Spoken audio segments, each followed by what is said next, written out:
Maayong hapon, ano ng Butuan on News Update sa Butuan City Public Information Office. Malampuson ang paghatod sa nagkadiyang serbisyo sa City Government of Butuan, pinaagi sa ika-14th Butuan on Wheels sa Barangay Mahay ng Syudad adlawng Sabado. Nagkahiusa ang mga departamento sa syudad ug mga ahensya sa gobyerno aron madala direkta sa komunidad ang mga programa alang sa panginabuhi ug kahimsog sa mga residente. Sa iyo pa lang sa buntag, dagsa na ang mga residente sa Barangay Mahay aron makabenepisyo sa nagkadiyang serbisyo nga dala sa Butuan on Wheels. Dunay libreng konsultasyong medikal, libreng ibot sa ngipon, libreng check-up sa mata, pagkuha sa senior PWD ID, pagparehistro sa birth certificate, legal consultation, libreng postpass, libreng tuli alang sa mga kabataang lalaki, samtang nalipay ang mga bata sa puppet show ug laro ng lahi.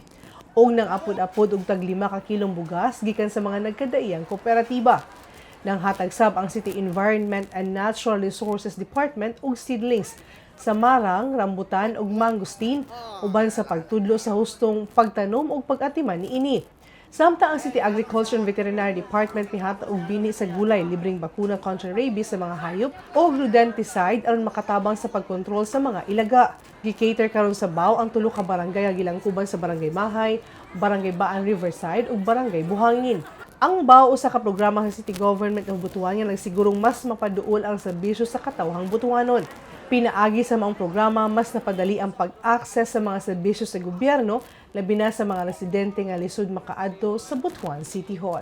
Ay, daghang kayong salamat dahil isa sa mahay na appeal sa medical mission, kini na barangay ang napili nila na mag-mission sila sa amo. Simple naman ang katuyuan ni no? Ang atong City Hall sa matag adlaw na operations nato diha labi natong frontline services, pila gyud ang mga tao. On a quarterly basis, gusto nato na ang City Hall na pod ang muanhi mismo sa komunidad. Kay daghan tayong mga kaigsunan nga pamiliti pa lang, di na magkapagawas, no? Unya tungod sa kabisi, daghang giatiman ang ilang mga anak, ang ilang pamilya sa matag adlaw, di taw makagahin og panahon. Og makatong update ng adlaw alang sa mga updates, i-follow i-like ang official Facebook page, Instagram o subscribe sa YouTube channel sa Butuan City Public Information Office.